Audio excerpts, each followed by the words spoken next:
Today's shiur begins 4 lines from the top of Daf Tes Vov. We continue with halachas, with laws regarding meal offerings. Korav hakometz shireh necholin.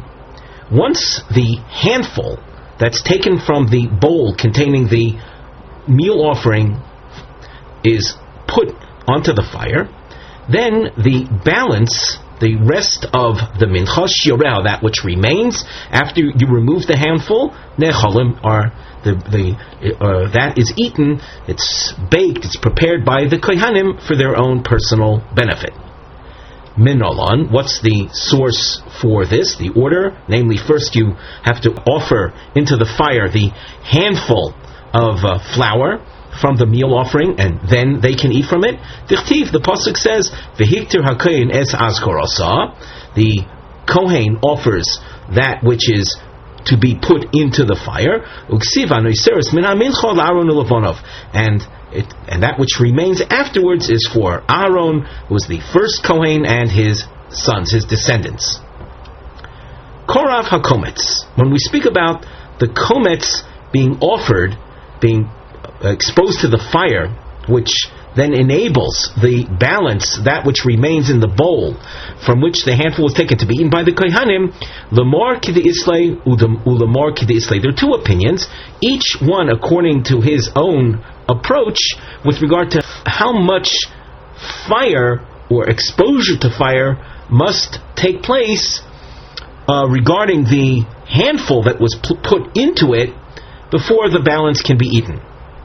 Or let us say, in other words, no one says that the eating of the balance, the shirayim, the balance of the mincha, of the meal offering, can take place only once the entire handful has been consumed and turned into ash. No one says that.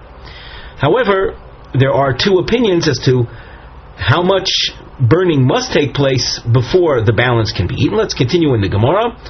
The itmar hakometz meimosay matishram bachila. The kometz, the handful, once it's been put into the fire, how much burning must take place before the shirayim can be eaten? Rabbi Chanina Omar mishe tishlot bo huor. The word tishlot bo huor, without translating it, literally means where the fire takes hold a bit. Rabbi Yochanan Omar mishetitzas ha'ur berubo. Only at a point that the majority of the handful of flour has been taken hold of by the fire. So that Rabbi Yochanan requires a greater fire consumption of the handful before the balance, the shirayim, can be eaten by the kohen. So the kohen have to wait a little bit longer than they would according to Rabbi Chanina. We continue with a quote from the long Tanaic source on Yud Dalid Amud Beis, the source that's been preoccupying us since then. It says, "V'rashem kohanim litain l'soicha yayin v'shemen udvash." The kohanim, with regard to the shirayim that they are given for their personal consumption, are entitled to mix into the meal offering the flour. They can mix into it wine, oil, and honey.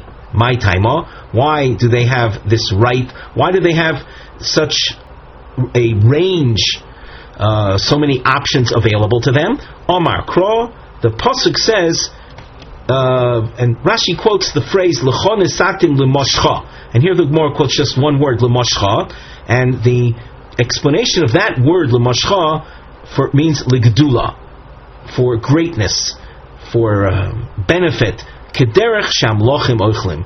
We say for greatness as kings would eat, meaning there's a sense of royalty involved with eating the meal offering. And just like a king isn't limited in how he prepares or how his food is prepared, so to the kohanim have a full range of options. However, v'ein asurim elo milachametz, the Brisa said on Yud Daled Amud Beis that there is one restriction, and that is they cannot leave it to become leavened. It cannot be left to ferment. Dichtiv, the pasuk says, "Lo se'ofeh chometz chelkom Omar Reb Shimon ben Lakish, and in looking at this pasuk, Reb Shimon Lakish says, Afilu chelkom, even their own portion, meaning the shirayim, lo se'afeh chametz, cannot be baked in a leavened fashion. So rather, they have to be careful not to allow it to sit. Kohanim year-round, with regard to their menachos, are like the general population with regard to matzahs when it comes to Pesach. Our Mishnah on Daf Yudalad Amud Aleph said, Kol ha-menachos, and the Mishnah pointed out, all menachos need oil and levona. Levona is a spice, a granular spice that's added to the menachos. And it said, with the exception of the minchas sotah. The sotah meal offering does not have shemen nor levona. Well, this gives rise to a question. It takes 4 lines to develop this question.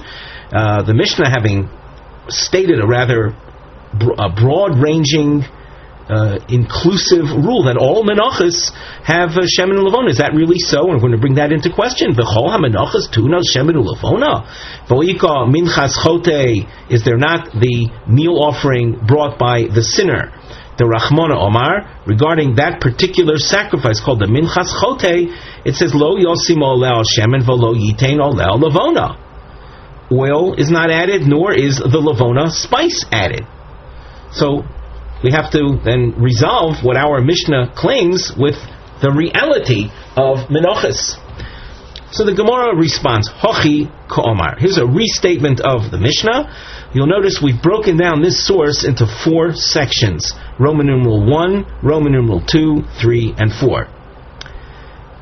The opening of this source deals with menachos in general, and the 4th part of this source, the 4th section, deals with the Sotah. So you'll see that we'll be going from one extreme to the other. In the middle, there's reference made to the minchas chote, number 2, and the minchas omer, number 3.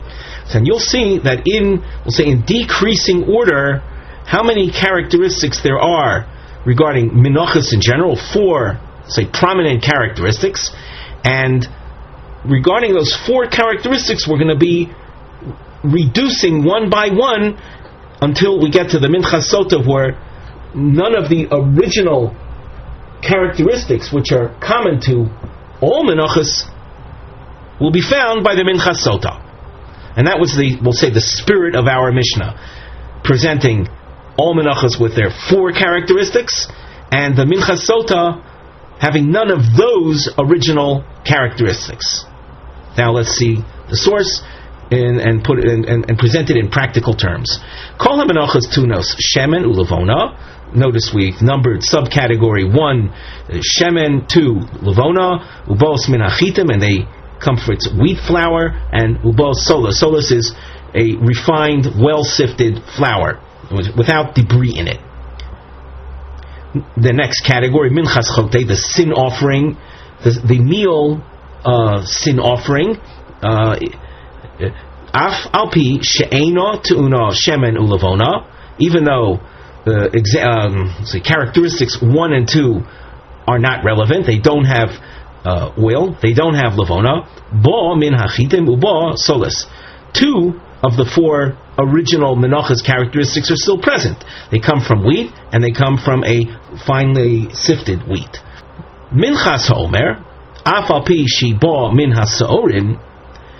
The minchas omer, this is a meal offering. It's a barley meal offering. It's making it rather unique. Is offered on the 16th of Nisan, and that meal offering is called the minchas ha'omer, even though it comes from barley. Tu'una shemen u'levona uba geres. It requires oil and levona. Now, geres is a quality of flour with regard to sorim, which is parallel to soles when it comes to chitim. So the minchas omer, with the exception of the fact that it comes from sorim, barley, it seems to have all the characteristics of menachos in general. And number 4, v'zu, the Sotah eino tuna, lo shemen v'lo levona, uba min hasorin, uba kemach. No oil, no levona. It is barley, making it unique, meaning unlike the general realm of menachos. And it comes kemach. Kemach is flour as soon as the original barley grains were ground, creating flour, but not sifted, as Rashi on the Mishnah explains. So you can see that the mincha sotah has none of the characteristics of the original korban mincha. Means menachos in general. Now, we continue with a Tanaic source, and we have some markings in the source on the side. Under the Mivneh heading, the triangle highlights the word bedin. Bedin means logic would have told you, and the logic that is presented here deals with meal offerings. We're going to deal with the minchas chote, the mincha meal offering brought by someone who had sinned, and we'll deal with an animal offering, the standard sin offering. It's referred to by the term chatos chelev. Chelev is forbidden fats that are found in kosher variety animals.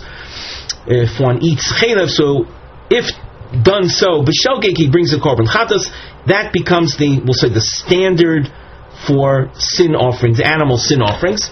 So that even though it's referred to as chatos chelev, understand it as a basic korban chatos. In both cases, logic would tell you that the added elements, for example, in a meal offering, the shemen and levona should be present in a minchas chote. Why? And on the side we indicated shelo yehi chote niskar, so that the sinner shouldn't benefit by being able to save money on his required sacrifice. And with regard to the animal offering, the chatos that's offered, technically it should require the accompanying wine meal offering that you find by other sacrifices, and yet it doesn't. Why in these two cases do we say that the accompanying elements are not required? Well, we say that because of the dismal nature of the circumstances of these korbanos being brought, namely they're brought in the context of sin. Therefore they don't have these beautifying or enhancing elements. But logic would have said that they should require them so that the sinner doesn't get off cheap. So now the Gemara inside. Tanya, Omar Rabbi Shimon, bedinhu. Logically, it should be shetei minchas chote tu'uno shemen ulevona, that the meal offering brought by the sinner should require oil and levona shelo yehi chote niskar, so that the sinner shouldn't come out benefiting by being able to bring a korban that ultimately costs less than others who would bring a meal offering. So then why is it that it doesn't require the shemen levona shelo yehi korban muhudar, so that his sacrifice does not appear in a beautified or a quality fashion. Muhudar or hadar is something that is exalted, something that's beautified, something that's rich, so that we don't want the mincha brought by a sinner to be exalted. So we therefore tell him, leave out the oil and the spice, which otherwise would enhance that sacrifice. Ubedinhu, and logically, shetehei chatas cheluftunu nesochim, the korban chatas animal offering that a person brings, the sin offering, should require nesochim. Nesochim are the accompanying wine meal offerings that are brought. In Hebrew we refer to soles and the yayin. Rashi says on the side, a few lines up, nesochim soles lemincha ve'isaron lakeves. That means it's a wheat flour meal offering, and the isaron is a measure for a keves, for a sheep, one isaron for a sheep.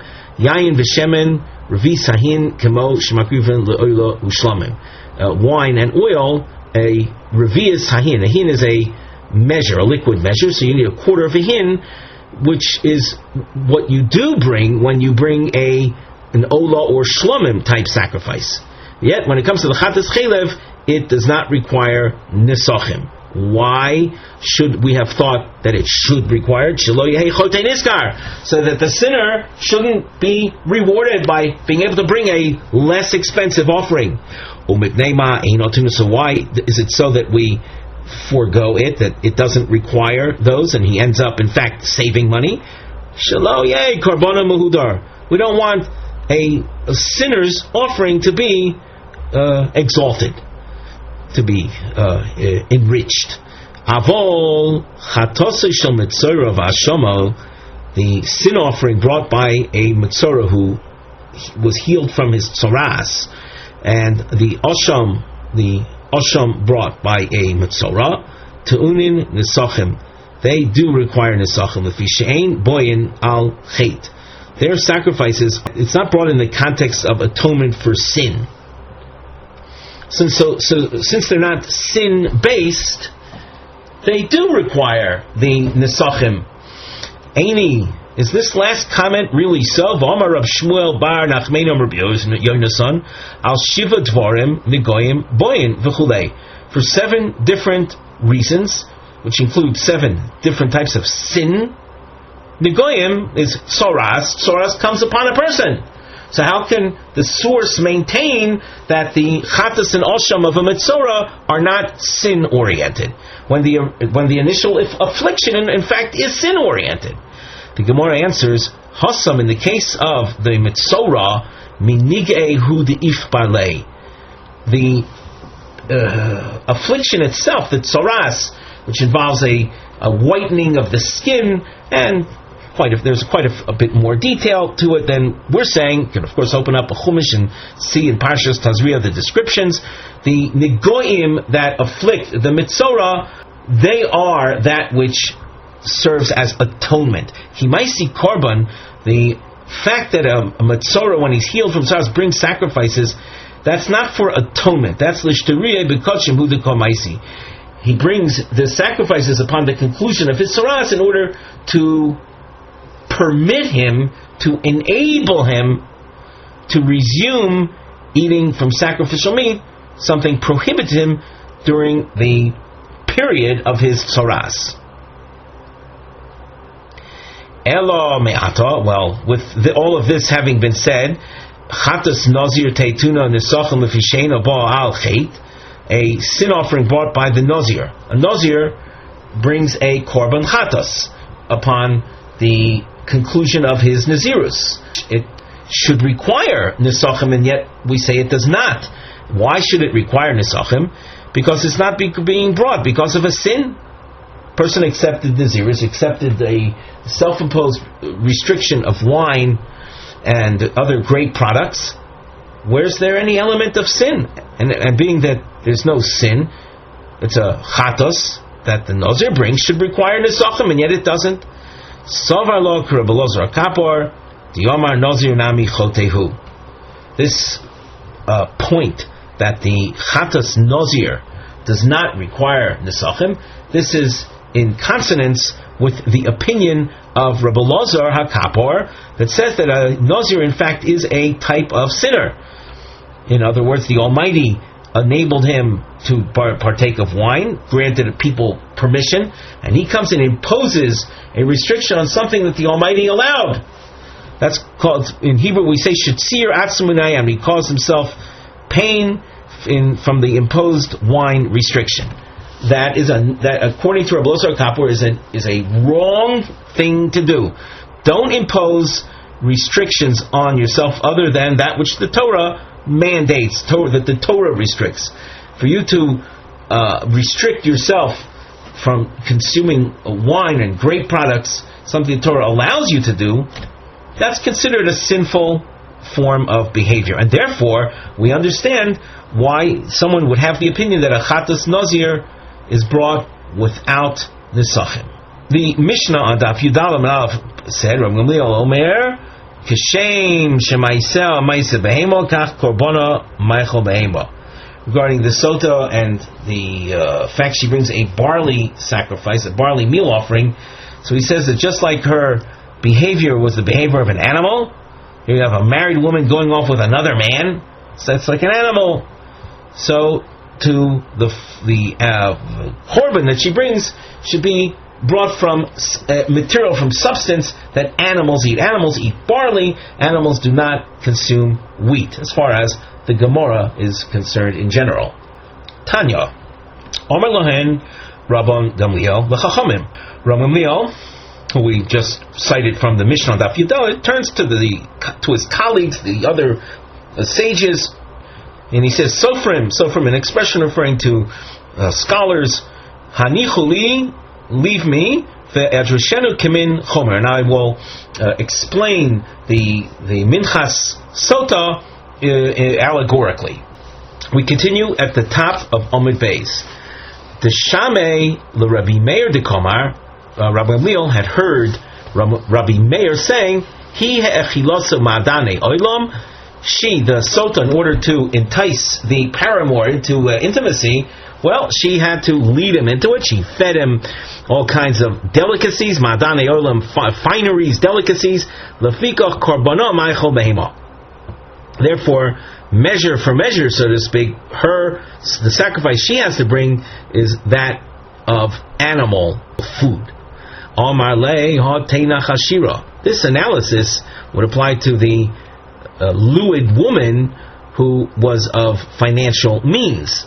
Then you can use this allegory that she fed him all kinds of dainties. That's something that a rich woman could afford, and therefore he is to eat she is to bring the meal offering from an opposite extreme source. So, as we said, that whole drasha fits in well if the Sotah was a woman of means. We can then describe her as someone that was machil ma'adonim. What about a Sotah that is poor? She wasn't feeding him ma'adane olam. Why then should her mincha be from sorim? Elo, rather new approach. Kashem shema'asel ma'isa behema kach korbana ma'achol behema. Just like her behavior, her going into private with another man. She's a married woman. What's she going into private, into seclusion with another man? Well, just like her maisim were like the maisim of an animal, so too the sacrifice that she has to bring is ma'achol behema. The Mishnah. On the side, under our Nosei topic heading, we've written Kli Cheres Shel HaSotah, the clay vessel that is relevant to the Sotah process, which will be filled with water, and she will drink from it. V'toisefes ofer l'mayim, and the addition of dirt to that water. The Mishnah. Hoyamevi fioli shel cheres. He would bring a cup made of cheres, of clay, and Rashi says kos shel mayim. It's a kos that is a cup of water. V'noising l'soicho chatzi lug mayim min hakior. The amount of water that was put into this clay cup was 1/2 lug. The water coming from the kior, the water tank that stood in the Beis Hamikdash courtyard. Rabbi Yehuda Omer Revius. Rabbi Yehuda said not 1/2 lug, but 1/4 of a lug, half the amount.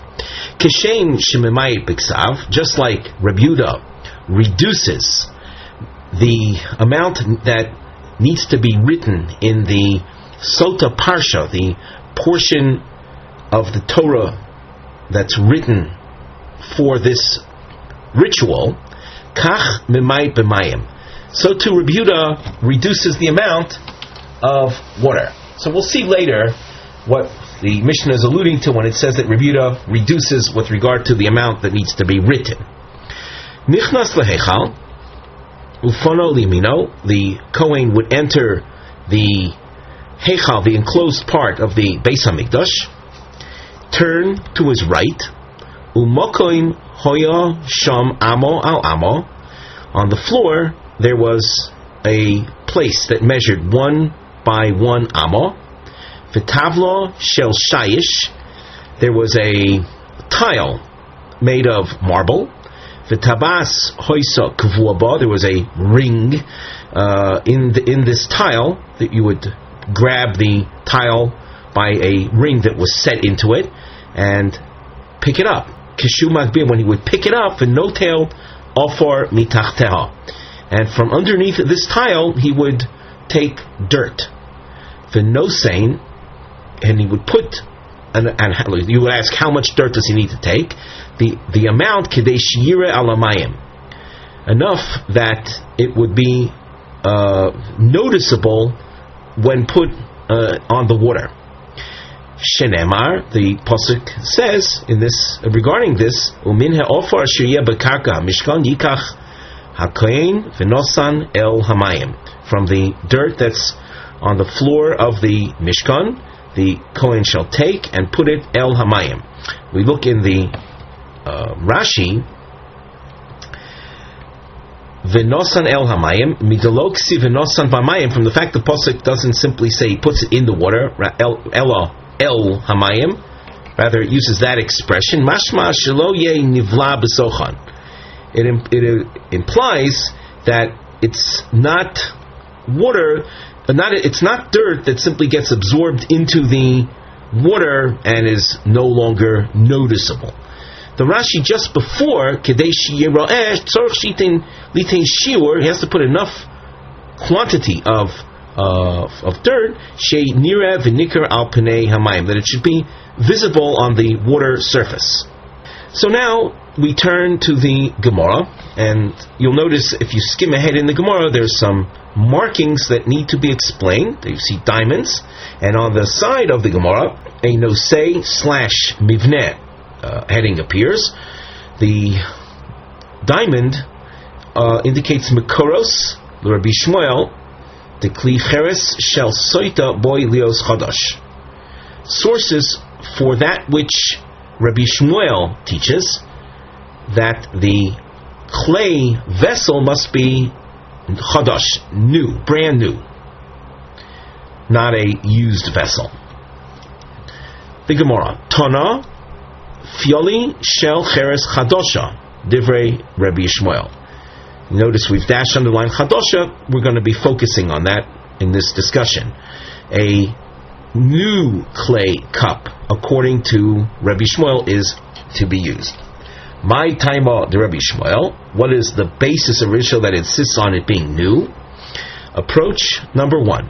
Gomar kli mi mitzora. He has a word comparison, Gzera Shava, from the topic of the mitzora. Ma lahalon cheres chadasha, just like in the mitzora purification process, a new clay vessel is needed. Afkan, so too by the Sotah, cheres chadasha, a new clay vessel is needed. Once again, because the word kli appears in both topics. The hasam minalon, and there by the mitzora, how do you know that the vessel required must be new? Dichtiv, it says v'shachar es hatzipor achas el kli cheres al mayim chayim. In the mitzora purification process, after the mitzora is healed from the tzoras, the skin discoloration that he experienced, the pasuk describes the procedure. A bird is slaughtered, one of two birds are slaughtered over a kli cheres, over a clay vessel that has in it water, mayim chayim. Mayim chayim is water drawn from a live spring. Ma mayim chayim shenasa b'hen malacha, just like the term mayim chayim, water drawn from a live spring, is indicative of new water, water that hasn't been recycled. Af kli shelo nase bo malacha. So to the vessel that's going to contain the mayim chayim there by the mitzora must be a vessel that was not used for any malacha, for any purpose. In other words, new. So we've established then that by the mitzora, the vessel is like the water, and just like the water is unused, it's new water, so to the vessel there is new. And just like by the mitzora the word kli appears, so to by Sotah the word kli appears. So by Sotah we also require a new clay vessel. The Gemara asks, well, if we're already making this comparison, if just like by the mitzora the pasuk speaks about water drawn from a live spring, by the Sotah are you going to say the same thing? Let's note the brackets we have here, and we're going to skip the brackets momentarily. Ika lemifrach, this attempt to derive sotah from the mitzorah and say that you would have to have mayim chayim by the sotah as well, that can be challenged. Mikfrach means we can undo this comparison. Namely, don't learn sotah from mitzorah. Why? Ma le-mitzorah shekenton eitz erez ve'eza v'shni toloas. In the mitzorah process, there are additional requirements. We don't have to translate them. They're items that are needed in the sotah purification process, the eitz erez, the ezov, and the shni toloas. And therefore, we could conclude that the requirements by the mitzorah extend beyond the requirements that we would expect to find by the sotah. So that at this point, I'm not going to be able to derive the laws of sotah from the laws of mitzorah. Mitzorah has additional stringencies and expectations, and therefore, I'm back to square one. How do you know by the sotah you need to have a new vessel? Let's go back to the bracketed section. The Gemara had asked just before the brackets, if we're going to be learning sotah from mitzorah, well then are you going to tell me, just like by the mitzorah, the water there must be from a live spring, so too by the sotah? The Gemara says, the Rebbe Yishmael, and we're reading in the brackets, Rebbe Yishmael, hachinami. In fact, according to Rebbe Yishmael, we will say that. The Omar Rebbe Yochanan, may kior, Rebbe Yishmael Omer, may ma'ayon hein. Rebbe Yochanan, it tells us that according to Rebbe Yishmael, the water that's in the kior, its origin was actually from a live spring. But Chachamim Omer mishar meimos hein. Chachamim say the water in the kior can be from other sources as well. So, at this point, since we're focusing on Shitas Rebbe Yishmael, with the suggestion that the sotah water should be mayim chayim, just like by the mitzorah, we are saying yes.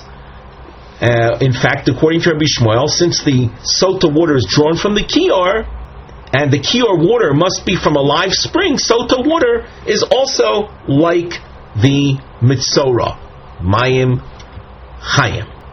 Nevertheless, the Gemara comes back with its question, as we indicated earlier.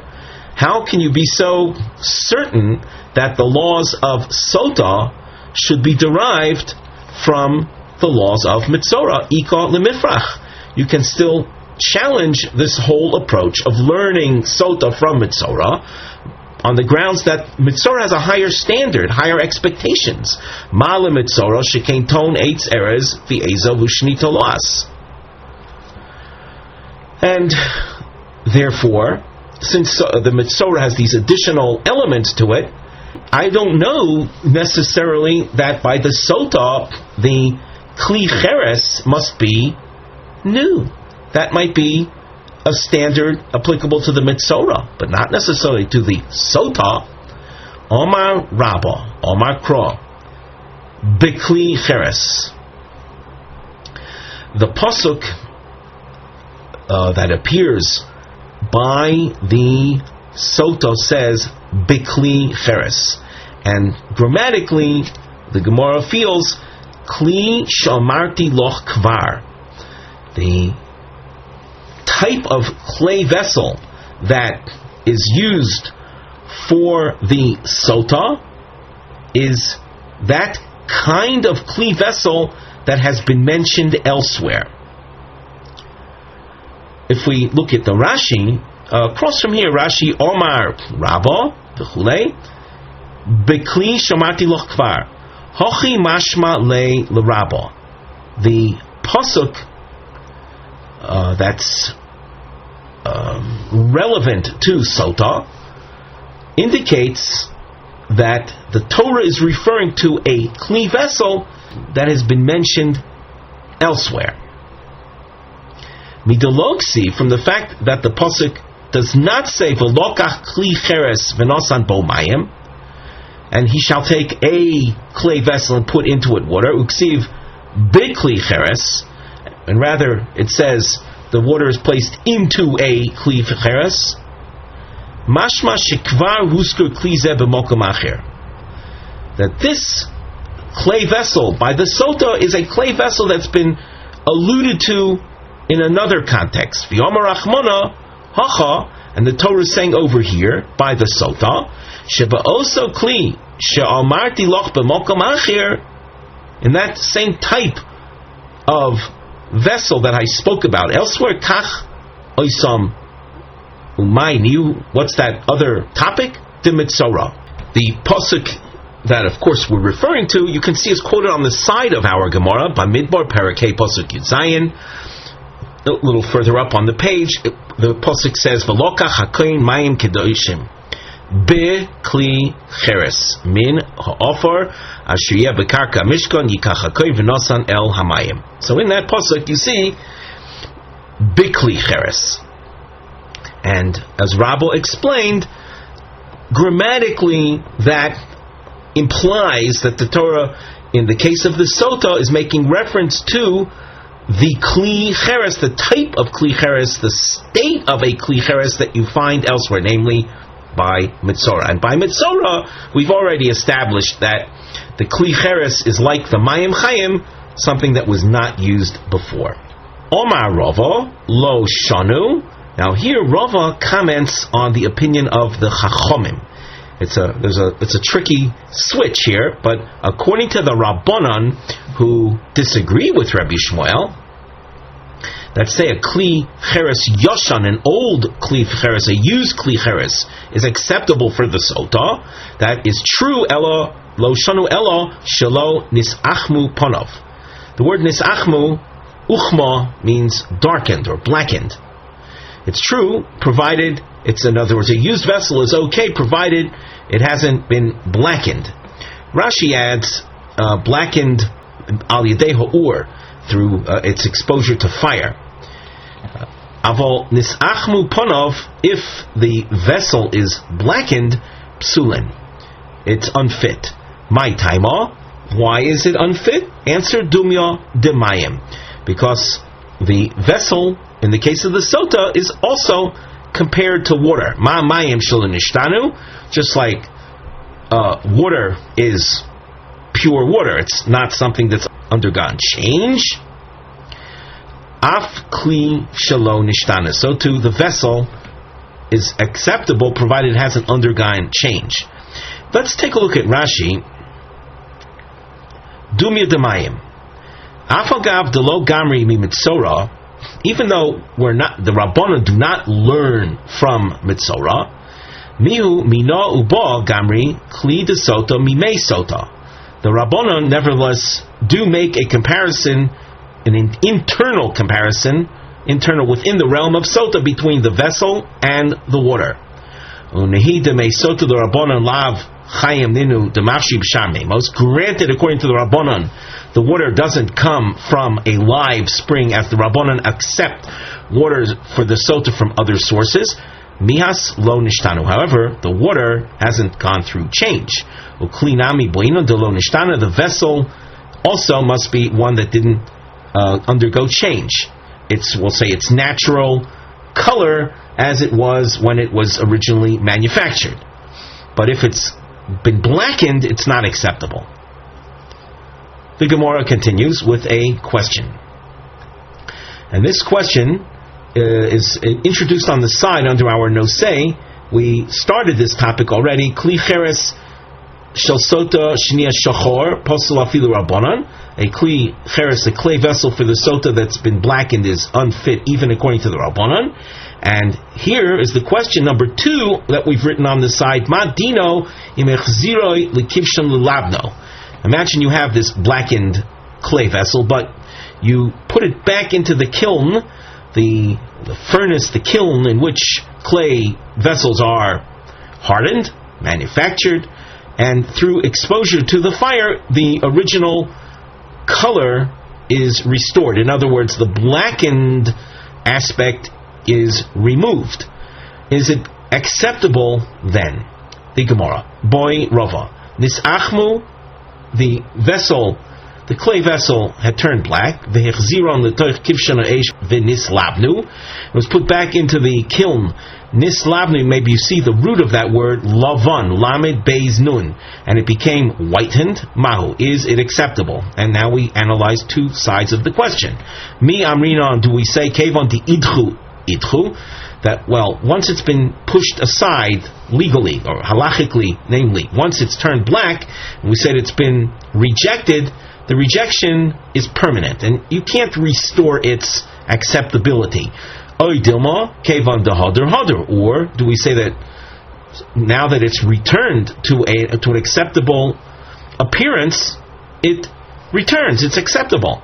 Tashma, and we try to respond. Rabbi Ozer Omer, eitz eres ve'eza v'shni talas.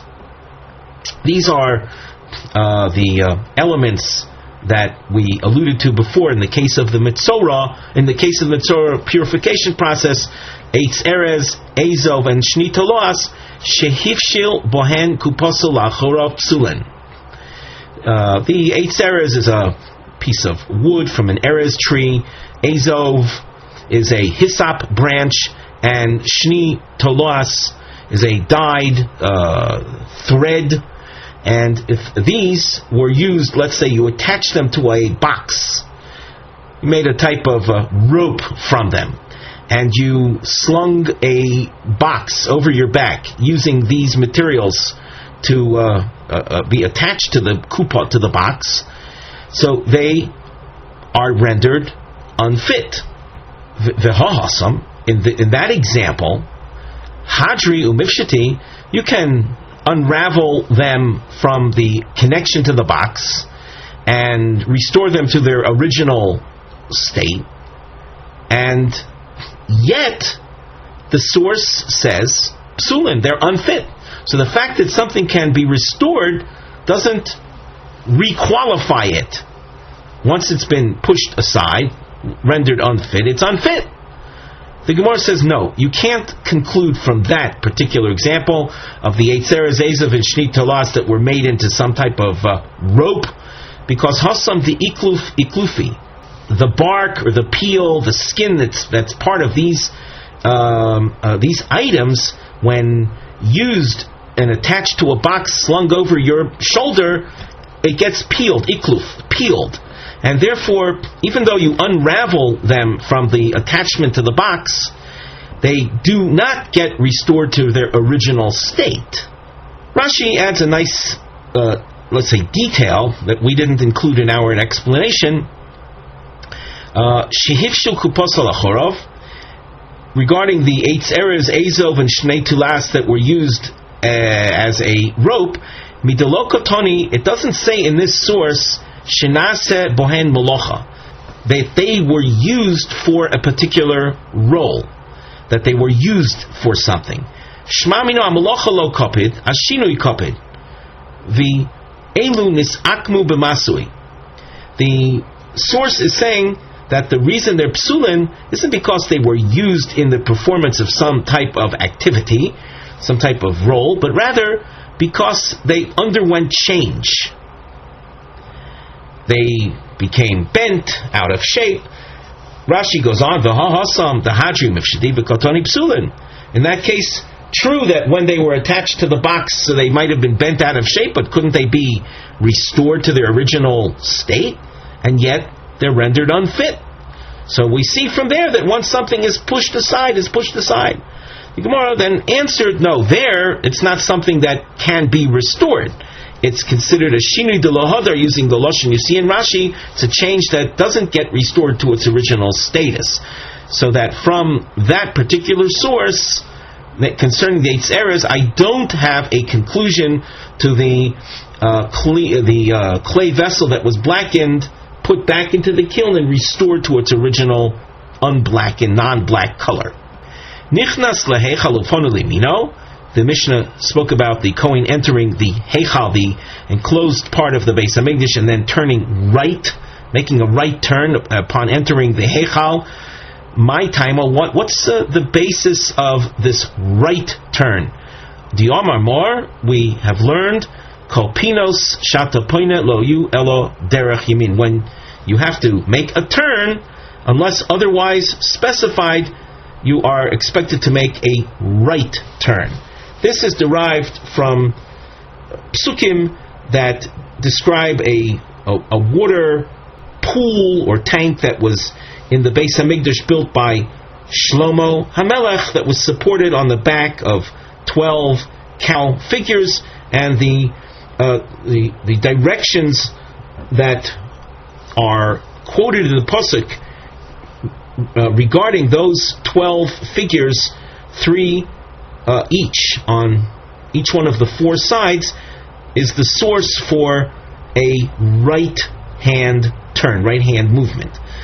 So that's the basis of when you have to make a turn, and as I said, unless otherwise specified, you would make a right turn. This has a general application to the Kohen when he's doing work on the top of the altar. He ascends the ramp, and generally speaking, would make a right turn when he reaches the required area of the mezbeach on which he has to do his altar service. The Gemara continues, Mokom hoyosham amo v'chulei, and here the Gemara is introduced by a topic heading we have on the side, Ofer shel Sotah, the dirt used in the Sotah process that's added to the water, L'kichosa miritzpas hazora, the gathering, the taking of the dirt from the floor of the Azora. We're going to see different opinions on this topic. Then we now turn to the Gemara. Tanu Rabbanan, Minha Ofer Asher Yeh. Okay, here we have the pasuk from the Sotah in Bamidbar Perek Hey, pasuk Yud Zayin. We quoted this pasuk earlier. Yochol Yisake Mibachutz V'Achnes.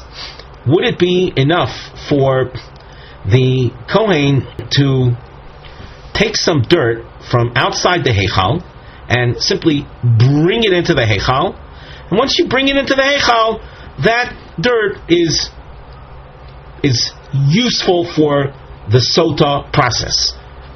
Talmud Lomar, so the Torah answers that question and says, no, just by bringing it into the heichal, that's not enough to make it fit for the Sotah process, because the pasuk says, Bekarka HaMishkan, dirt that's from the floor of the Mishkan, not simply dirt brought into the Mishkan.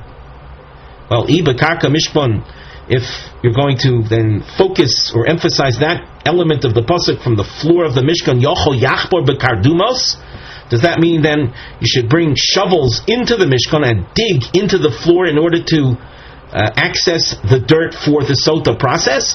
Talmud Lomar Asher Yiyeh. Simply dirt that is there, not dirt that you have to dig out. Asher Yiyeh implies it's already present and accessible without digging for it. Ha-ketzat, so then how is it to be done? Yesh sham havei. If there is dirt on the floor, we described before dirt that's under the tile, loose dirt that's under the tile of the heichal, then bring it. Ein sham, tain sham. And if there is no dirt, accessible dirt there on the floor, then bring some and put it there. The double star that you see here has relevance to a Rashi that appears on Daf Tes Zayin Amud Aleph. So when we make a reference to the Rashi there on Tes Zayin Amud Aleph, you realize that we're referring to this particular point in the source. There's the Rashi uses the expression Kedarshinon Li'el, as was derived earlier. It's a reference to what we see over here. Let's continue then in the Gemara. Having seen this source, as far as the dirt is concerned, we're talking about dirt that has to come from the floor of the Mishkan, but not dirt that you would dig out with a shovel from the floor of the Mishkan. Tanyo Idoch, another source, and you'll see another opinion in this source. Umina offer shiur v'chulei malame. This teaches us mesakein mibachutz umachnis, that the dirt for the Sotah process is dirt that was brought from outside the Heichal and brought into the Heichal. Once you bring it into the Heichal, that dirt can then be used and added to the Sotah water. The pasuk, and that you can see is a point of disagreement with regard to the source just before. You might notice we have little arrows to the immediate right-hand side of the left-hand side, that is, of the Gemara text. Here, in this second source, we say Malamet shahoya mesakim b'chutz umachnis. That's what you're supposed to do. In the source before, where you see the arrow above, there it said Yochol yisakein b'chutz v'achnis. Could it be? Meaning not so. Well, according to this second source, the words bekarka hamishkan, what does that teach us? Because as far as the origin of the dirt is concerned, there doesn't seem to be any connection with the dirt for the Sotah and the floor of the Mishkan. All that's necessary is that the dirt be brought into the Mishkan, into the Heichal, and that's enough. So what does the phrase bekarka hamishkan mean according to this opinion? Isi ben Yehuda oimer lahavi, to include karko. And here there's a bit of a discussion concerning what are we coming to include. So Rashi at the end of this Omid indicates that the Girsa should not include that which we have in parentheses, and simply read Beis Olamim. Again, Lahavi Karka Beis Olamim, to include the floor of the permanent Beis Hamikdash, because up till now the pasuk is talking about the Karka Hamishkan. So what does Bekarka Mishkan, what's the role of this phrase? It's here to tell me not only the Mishkan, but the Beis Hamikdash also. The same applies, that dirt brought into the Beis Hamikdash that eventually is built in Jerusalem, that is the dirt to be used for the Sotah process. In other words, dirt brought into the Heichal of the Beis Hamikdash. Beis Olamim, the term Beis Olamim refers to the permanent Beis Hamikdash. That is the way we describe the Beis Hamikdash in Jerusalem. Isi ben Menachem Omer, so as to not confuse the names, the first name we have in this source, we have two appearances of rabbis named Isi, of the first, say the same first name. Their fathers are different, so we indicate that with the dashed underlining. This is a different person. Isi ben Menachem. We have noted we're at the top of Daf Tes Zayin Omer Aleph. Isi ben Menachem Omer Eino Sorech. There is no need to use a pasuk, namely Bekarka Mishkan, as the basis of including the Beis Olam and the Beis Hamikdash. Why not? I can conclude the Beis Hamikdash as being similar to the Mishkan through logic. Uma betuma kala lo chilek hakosuv.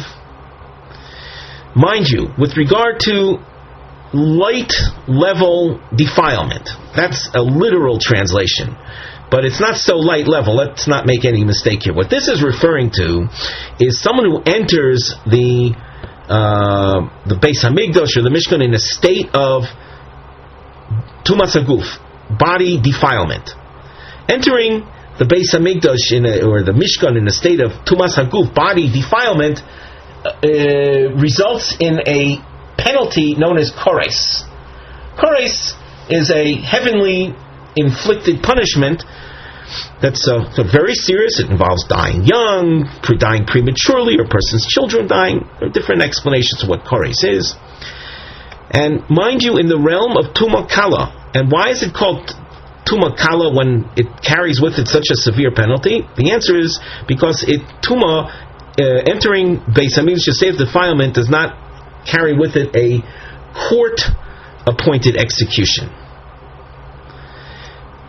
There are many violations in the Torah that the court is not involved with in terms of punishment. Eating on Yom Kippur, doing malacha, doing forbidden work on Yom Kippur, carries with it kores, but no court execution. They're viewed as lighter types of offense than those offenses that are punishable by misas based in court execution. So mind you, in the case of Tuma Kala, Lo Chilei Kakosuv, the Torah makes no distinction between the Mishkan and the Beis Hamikdash. The basis for that is from Psukim that Rashi quotes. So in the case of Tuma Kala, entering Beis Hamikdash in the state of Tumas Haguf, they are treated the same.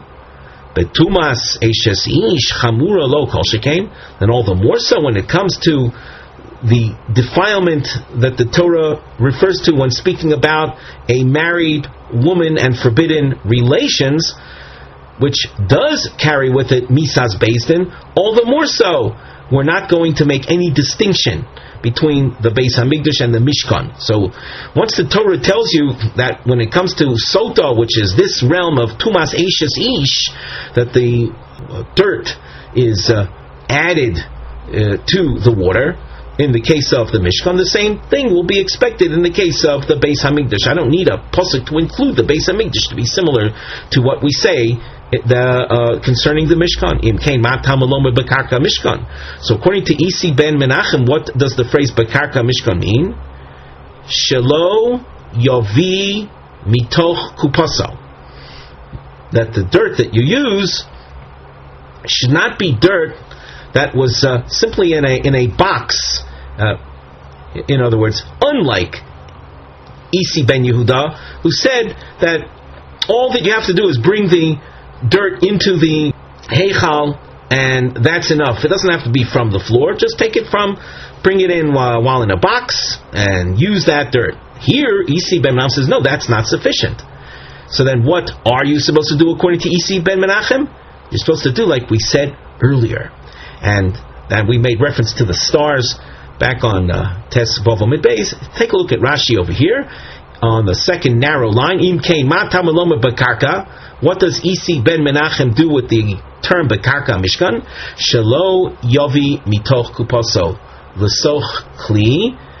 That's a reference to putting the dirt in a vessel v'yachnis leheichal and enter the heichal with that box of dirt. Elo mekarka iso ito. Rather, the expectation is you're taking dirt from the floor. That's bekarka hamishkan. V'im ein sham, and if there is no dirt under that tile that we alluded to before, yavi v'yaniach sham, bring some dirt and put it there, and then pick it up from the floor and use it then for the sotah process. V'achakach yitlenu v'niskayim asher yiyeh v'niskayim bekarka. So with this, we have a fulfillment of the expression in the pasuk of asher yiyeh. That's dirt that happens to be there, and bekarka, but it's taken from the floor.